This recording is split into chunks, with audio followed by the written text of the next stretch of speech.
Good morning! Everybody having fun? Get comfortable, this is going to take a while.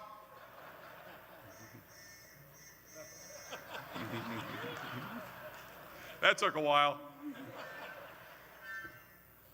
Well, thank you, Jane, for that kind introduction, and thank to all of you for that warm welcome. Wow, this is amazing. This is absolutely amazing. I've attended hundreds, if not thousands, of union functions at the branch, at the state, at the regional levels, all over this country. But this is amazing, standing here today with all my brothers and sisters in one room. It's absolutely great to be here.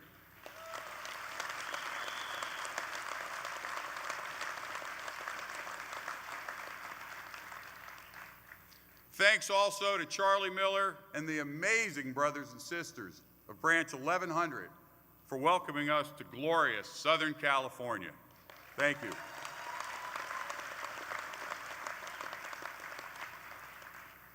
But before I get started, I also want to take this opportunity to thank my wonderful family.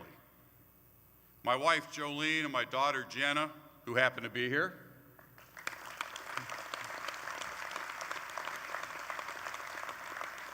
And my daughter, Rachel, and my sons, Freddie and Jimmy, who couldn't be here today. But I want to thank them all for all their support and the sacrifices that come with having a husband and a father who has dedicated his life to serving the members of this union. I love you guys.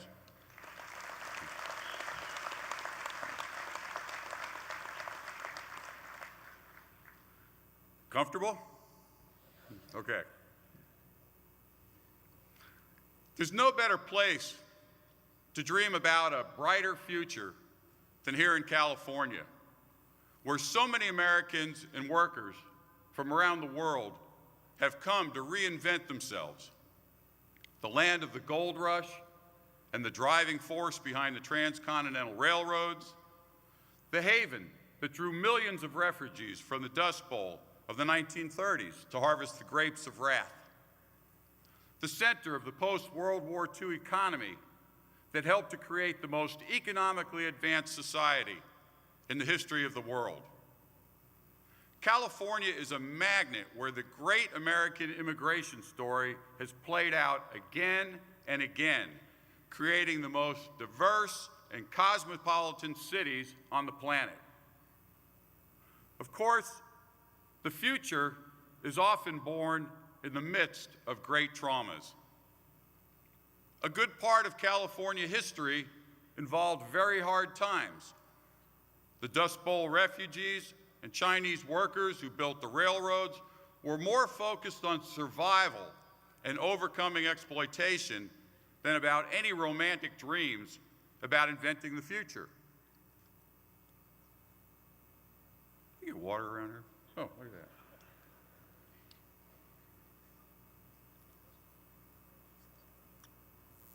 Thank you. I got to start over. I forgot where I was. Good morning. And today, the future that we must face must be constructed from the ashes of a great national trauma that was especially devastating in Southern California. Next to Las Vegas and metropolitan Detroit, no area has been harder hit by the Great Recession. Orange County was one of a handful of ground zeros for the subprime mortgage crisis and for the housing boom and bust. This is the home of the notorious IndyMac Bank, the savings and loan that collapsed in July 2008 when it sank under the weight of tens of billions of dollars in fraudulent mortgages, kicking off the biggest financial crisis since the banking collapse of 1933. As I speak, 13.9% of the residents of this part of the state are officially unemployed, 13.9%. But when you count the involuntary part-timers and the discouraged workers who have even given up looking for jobs, the real rate exceeds 20%. So it's especially fitting that we convene our convention here. Now, like Orange County, the Postal Service must rise from the ashes of the recent economic crisis. What better place than California to convene this convention? What more fitting location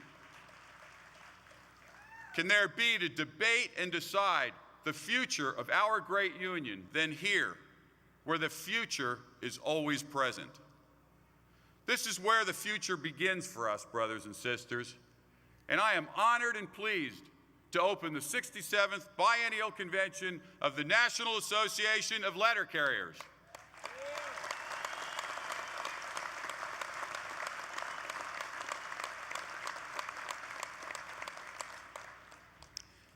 Nope, that's not it.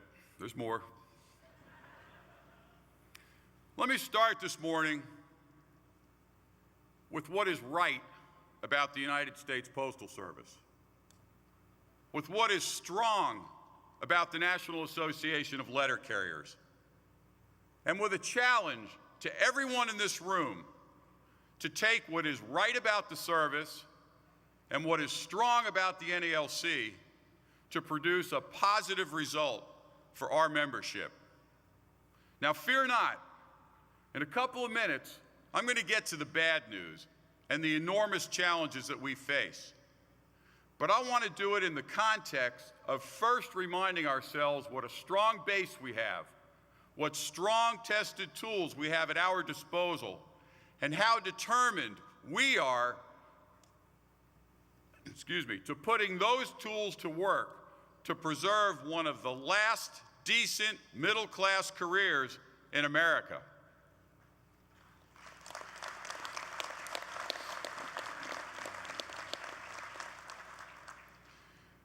Now, the United States Postal Service is the second largest employer in the country, 700,000 strong. It has 38,000 business locations. We have 200,000 vehicles. We have exclusive access to America's mailboxes at 150 million addresses, and we have a monopoly on letter mail. The nation's 210,000 letter carriers are among the most highly respected and trusted workers in America.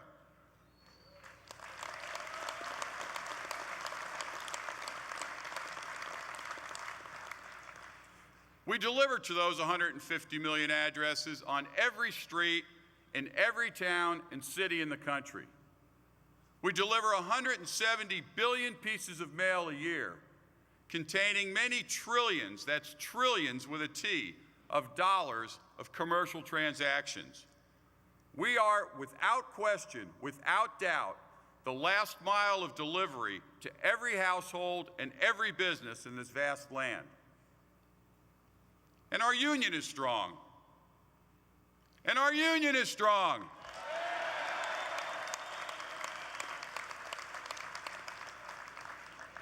We are 93% organized.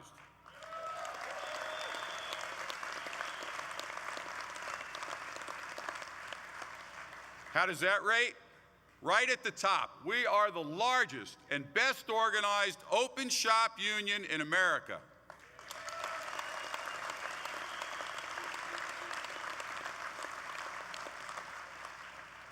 Our finances are rock solid.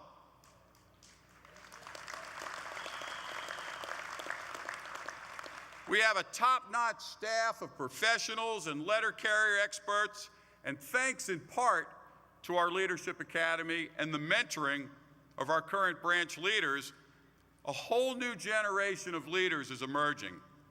Leaders who are ready to rise to the challenge with tradition, solidarity, and innovation as our guiding principles. I challenge anyone to name another union with a longer and richer tradition. We have 121 years of struggle to inspire us.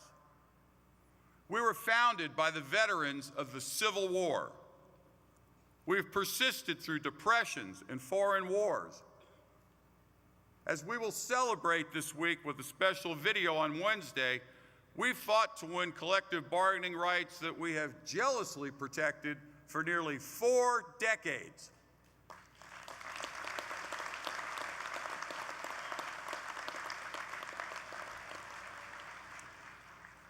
Our union embodies solidarity both internally and externally.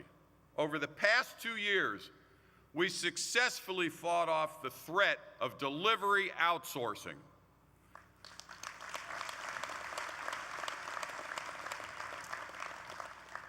If you could coordinate the clapping with when I'm thirsty, this would work perfect. I'm trying to get that with my inflection. We mobilized alongside the entire labor movement to elect America's first African-American president, making history and fulfilling the true promise of America.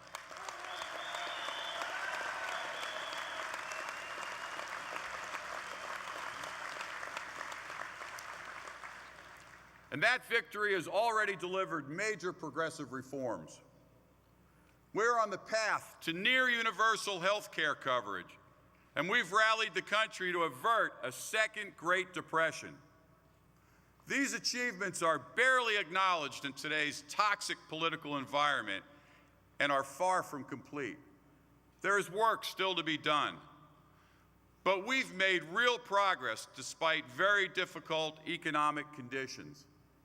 And whether it's $1 billion in new business for the Postal Service through Customer Connect, or £1 billion of donated food that we've collected over the past 18 years,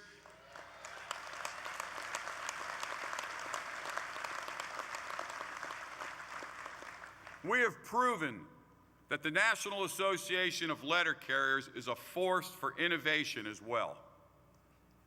The success of DRP, the boldness of IRAP and MyRAP and JRAP and BRAP and RERAP,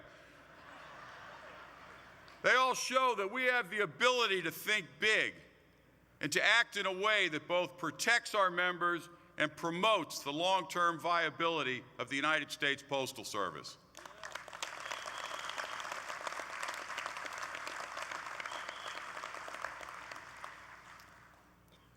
So as we turn this week in this hall to the troubled times that we face, let us not do it with fear, nor with a sense of decline, but with a renewed sense of how strong and how determined we are.